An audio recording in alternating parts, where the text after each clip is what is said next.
আপুনি দেখিলে আচৰিত হ'ব, সাংঘাতিকভাৱে ৰোগীৰ ভিৰ হয় এই চেণ্টাৰটোত। এই চিকিৎসা কেন্দ্ৰটোত আচলতে বিভিন্ন প্ৰান্তৰ ৰোগীয়ে ভিৰ কৰে আৰু ইয়াত চিকিৎসা সেৱা যথেষ্টভাৱে তেওঁলোকে লাভ কৰিছে আৰু ইয়াৰ পৰা লাভান্বিত হৈছে। এয়া হৈছে ডিমৌ ৰাইচাইত থকা নিতাইপুখুৰী ৰোডত আপোনালোকে আহিলেই পাব সাৰথী পলিক্লিনিক এণ্ড ডায়েগনষ্টিক চেণ্টাৰ, য'ত বিভিন্ন প্ৰান্তৰ ৰোগীসকল ব্যাপক হাৰত আচলতে ৰোগীসকল আহে আৰু তেওঁলোকে ইয়াত চিকিৎসা সেৱাৰ বাবে ইয়ালৈ আহে আৰু ইয়াত চিকিৎসকসকলে যিধৰণে আচলতে তেওঁলোকৰ সমস্যা সমাধান কৰিছে তাৰ ফলশ্ৰুতিত ইয়াত বিভিন্ন প্ৰান্তৰ ৰোগীসকল ভিৰ কৰা পৰিলক্ষিত হৈছে। বৰ্তমান সময়ত এই অঞ্চলটোৰ আটাইতকৈ বেছি ব্যতিক্ৰমী হিচাপে চিহ্নিত হৈছে সাৰথী পলিক্লিনিক এণ্ড ডায়েগনষ্টিক চেণ্টাৰ। বিশেষকৈ শিৱসাগৰ, নাজিৰা, গেলেকী, শিমলুগুৰি অঞ্চলৰ লোকসকলে উন্নত চিকিৎসাৰ বাবে ডিব্ৰুগড়লৈ তেওঁলোকে যাব লগা হয়। অসম মেডিকেল কলেজলৈ গৈ তেওঁলোকে চিকিৎসা কৰিব লগা হয় আৰু তেওঁলোকৰ বাবে অত্যন্ত ভাল খবৰ যে তেওঁলোকে ডিব্ৰুগড়লৈ নগ'লেও হ'ব। ডিব্ৰুগড়লৈ যোৱাৰ পৰিৱৰ্তে ডিমৌত থকা সাৰথী পলিক্লিনিক এণ্ড ডায়েগনষ্টিক চেণ্টাৰতে তেওঁলোকে অসম মেডিকেল কলেজৰ অভিজ্ঞ চিকিৎসকসকলৰ সৈতে চিকিৎসা কৰিব পাৰিব আৰু তেওঁলোকৰ পৰা চিকিৎসা সেৱা লাভ কৰি এই সমস্যাসমূহৰ পৰা সমাধান লাভ কৰিব পাৰিব। অসমৰ ভিতৰতে ব্যতিক্ৰমী চিকিৎসা কেন্দ্ৰ বুলি ক'লেও ভুল কোৱা নহয়, য'ত প্ৰতিদিনে বিভিন্ন প্ৰান্তৰ পৰা ৰোগীসকল ইয়ালৈ আহে চিকিৎসাৰ বাবে। মেডিকেল কলেজৰ বিশেষজ্ঞ চিকিৎসকসকল ইয়াত উপলব্ধ হয় আৰু ইয়াত আপোনালোকে মেডিচিন বিশেষজ্ঞ, অস্থিৰোগ বিশেষজ্ঞ, নিউৰ'চাৰ্জন, প্ৰসূতি আৰু স্ত্ৰী ৰোগ বিশেষজ্ঞ, শিশু বিশেষজ্ঞকে আদি কৰি সকলো ধৰণৰ আপোনালোকৰ যি সমস্যা, এই সমস্যা সমাধানৰ ক্ষেত্ৰত আপোনালোকে ইয়াত সমাধান লাভ কৰিব। আৰু বৰ্তমান সময়ত যদি মই কওঁ, ডিমৌ চাৰিআলিৰ পৰা নিতাইপুখুৰীৰ এই পথটোৱেদি যদি আপোনালোকে আহে, ইয়াতে আপুনি আহি সাৰথী পলিক্লিনিক এণ্ড ডায়েগনষ্টিক চেণ্টাৰত আপোনালোকৰ যি সমস্যা, এই সমস্যা সমাধানৰ সূত্ৰ ইয়াত লাভ কৰিব। আৰু ভাল কথা এইটোৱে যে আপুনি মেডিকেল কলেজলৈ ইয়াৰ পৰা ডিব্ৰুগড়লৈ আপুনি যাবলৈ যিহেতু যথেষ্ট যাতায়াতৰ সমস্যা আহে, বিভিন্ন ধৰণৰ সমস্যা আহে, এই সমস্যাৰ পৰা আপুনি সমাধান পাব আৰু এই ওচৰতে ডিমৌলৈ আহিলেই আপোনালোকে এই চিকিৎসা সেৱা লাভ কৰিব। অসম মেডিকেল কলেজৰ পৰা সাৰথী পলিক্লিনিক এণ্ড ডায়েগনষ্টিক চেণ্টাৰত চিকিৎসা সেৱা আগবঢ়াবলৈ অহা মেডিচিন বিশেষজ্ঞই কি কয় জানো আহক। নমস্কাৰ, মই ডক্টৰ অসীম চুমুৱা, জেনেৰেল মেডিচিন বিভাগৰ ডিব্ৰুগড় AMCHৰ।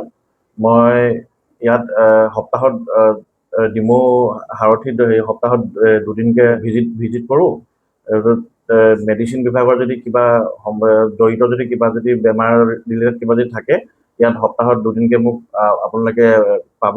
ইয়াৰোপৰি সাৰথী পলিক্লিনিক এণ্ড ডায়েগনষ্টিক চেণ্টাৰৰ প্ৰথম মহলাত হৃদৰোগৰ চিকিৎসা সেৱা আগবঢ়োৱা গুৱাহাটী মেডিকেল কলেজৰ হৃদৰোগ বিশেষজ্ঞই কি কয় জানো আহক।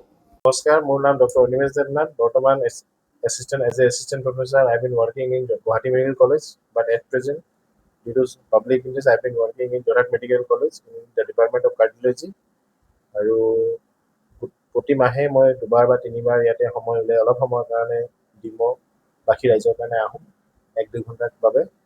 আৰু ইয়াতে মই প্ৰথমৰ পৰা জড়িত আৰু ইমান দিন ডিউটি কৰাৰ পিছত, ইমান দিন ইয়াতে অহাৰ পিছত এটা বস্তু অনুভৱ কৰিলোঁ, আমাৰ সমাজত বহুত ডায়েবেটিছ ৰোগী আছে আৰু লগতে উচ্চ ৰক্তচাপ থকা পেচেণ্ট আমি ধেৰ পাইছোঁ।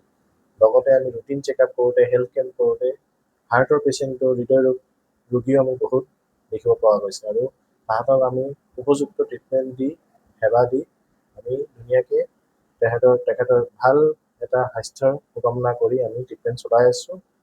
আৰু এনেদৰে আমি কাম কৰি যাম বুলি ভাবিছোঁ আৰু অৱগত দিনত আমি আৰু হেল্থ কেম্প কৰিম বুলি আশা ৰাখিলোঁ। পেচেণ্টৰ সংখ্যা প্ৰায় প্ৰতিদিনে 20-15জনকৈ আহে, 15-20জনকৈ আহে। তাৰ মাজত আমি বহুত ধৰণৰ ৰোগী পাওঁ, লগতে থাইৰয়ডৰ আক্ৰান্তও বহুত মানুহ পাওঁ, লগতে ইউৰিক এচিডৰ প্ৰব্লেম থকা মানুহো আমি ধেৰ পাইছোঁ ইয়াতে। চ' এইখিনি গোটেই সমাজখিনি আমি এতিয়া এৱাৰনেছৰ আমি চলাইছোঁ। Diabetes camp, hypertension camp, thyroid camp আমি কৰি আছোঁ প্ৰতি মাহে 1-2টা। চ' এনেকৈ আগবাঢ়ি যাওঁ। আজি উপস্থিত থকা দুয়োজন বিশেষজ্ঞ চিকিৎসকৰ মন্তব্য আমি আপোনালোকলৈ আগবঢ়ালোঁ। অসম মেডিকেল কলেজ আৰু গুৱাহাটী মেডিকেল কলেজৰ পৰা আহি এই বৃহত্তৰ অঞ্চলটোৰ ৰোগীসকলক নিৰাময় কৰাৰ ক্ষেত্ৰত দীৰ্ঘদিন ধৰি চিকিৎসা সেৱা আগবঢ়াই আহিছে এইসকল চিকিৎসকে। অনাগত সময়তো বৃহত্তৰ ৰাইজৰ স্বাৰ্থত এইদৰেই যাতে চিকিৎসকসকলে সেৱা আগবঢ়াই যায়, তাৰেই আমি কামনা কৰিলোঁ।